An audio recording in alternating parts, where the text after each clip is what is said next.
umorder na tayo, sabihin na lang natin serve for later. Para hindi tayo mabusan.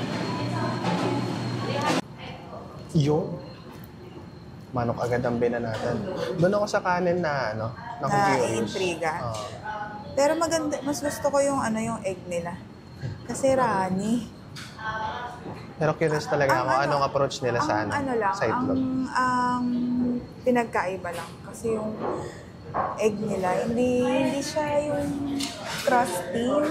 Toasted dito sa baba. Iba yung mga nasa limak sa Singapore, laging crusty yun dito. So siguro medyo mabagal nilang niluto. So tikman muna natin to. Tsaka gusto ko yung kanin. Kanin muna yung gusto ko malaman yung reaction mo sa kanin. Kung lasang Hainanese ba, coconut. Amoy coconut. Nice. Hindi lasang coconut. Hindi lasang coconut. Amoy lang. Tikman mo.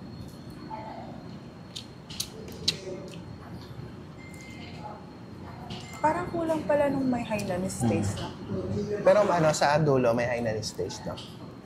Subtle lang. Subtle lang. Siguro, in-adjust nila sa Filipino taste. Oo, parang gano'n. Kasi feeling nila hindi magugustuhan ng Pinoy. Hindi katulad nung matapang. Strong, di ba?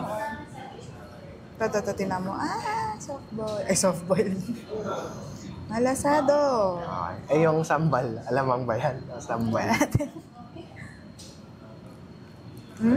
Hindi alamang? Hindi scam. Sambal? Oo, sambal. Tingnan natin ito.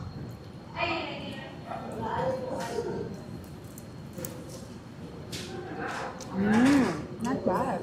Not bad. Nakulangan ka lang sa taste ng rice. Oo. Pero tingnan natin naman yung chicken tsaka rice.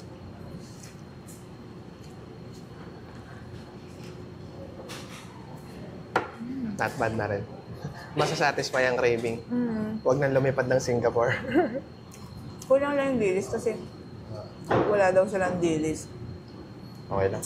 Pero, tinan kakaiba. Chicharap. Siguro, yun ang iiwan natin comment sa Google Reviews. Yung, dapat mas strong yung lasa ng Hainanese. Kasi wala akong malasahan eh. May coconut siya, pero subtle lang din. May coconut, pero hindi lasang coconut. Saka wala siyang lasang pandan. Di ba usually yung nasa lamak may pandan flavor? Ito wala. Pandan o lemongrass? Same. Pandan tsaka lemongrass yung ginamit nila. Medyo maalat lang yung chicken. Okay. Yung timpla ng chicken? So far, rate mo? 1 to 10. Since natikman ko na yung original na nasi lemak sa Singapore, siguro 6.5. Ako din, mga 6 lang. Parang 6.5. Pero hindi na ako masyado magreklamo kasi nga hindi yata talaga bet ng Pinoy. Kasi kung bet naman ng Pinoy, dapat ang dami nang gumagawa ng chicken rice. Hainanese nasi lemak dito eh. Pero parang not bad na din naman. So, meron ako naisip na pwede natin gawin. Mag-hunt tayo ng nasi lemak na the best nasi lemak sa Pinas. Kasi may mga iba namang restaurant na nag-offer ng nasi lemak eh. So, hanapin natin. To be fair naman, the hunt goes on. Yung presyo dito, parang same lang din sa Singapore. Same Kung i-convert mo, same lang. B-roll mo na lang. Same lang. Tapos yung yung location niya dito, nasa MOA. Accessible din naman. Katabi nga namin yung kitchen eh. Ay, pakita mo yung kitchen.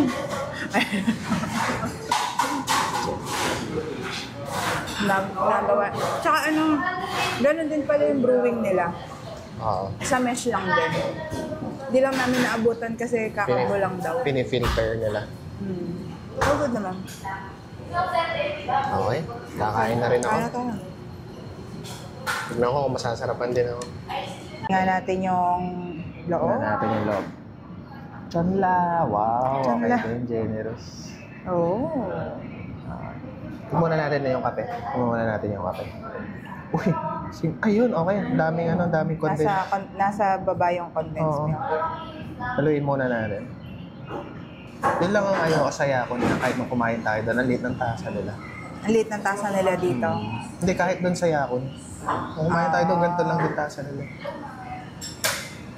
Hindi, medyo malapat ng konti yung sa Yakon. Ay, yung sa Singapore. Tsaka, Same lang. Tsaka legit kasi na talaga. Brino din nila to. So, walang hocus-pocus na naganap.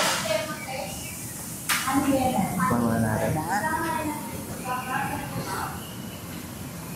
Is it the same? Close enough. Close enough.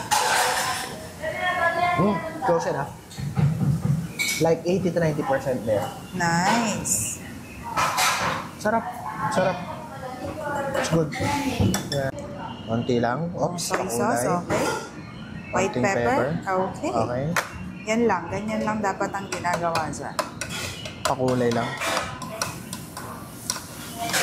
Breakfast siya pero ginawa namin dinner. Dessert actually.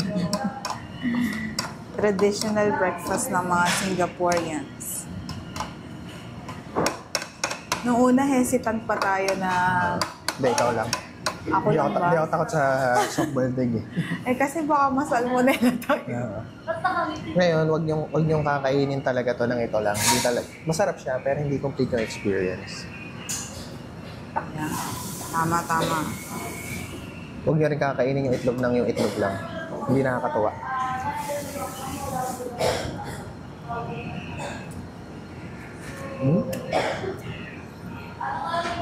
Yung thoughts mo dun sa Kaya Jam?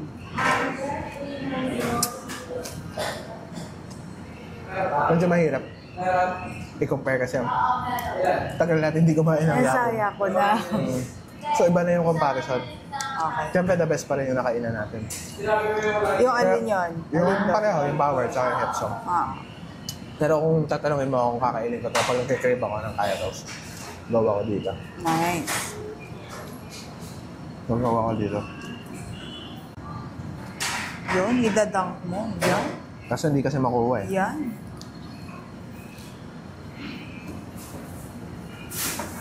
Nice. Tapos hahabulin mo ng kape. Grabe, breakfast yan. Breakfast. Ginawang dessert. Ito si chaser nyo ng kape. Yung kape pala nila, legit din. Singaporean din yung pag-coffee na evaporated tsaka May condensed milk, yeah. tapos ina-offer din nila yung mga kopio, coffee C, kopio, kosong. So yung in-order namin is coffee. Coffee. Coffee na may condensed milk and evap. So, hindi malungkot ang asawa mo? Hindi na-disappoint? Okay, very good. Yep. Noong nakain ko yung part na maraming kaya. Nice one. Pag nag-crave tayo sa Kaya Toast, pwedeng dito Pwede na na. lang. Pwede na.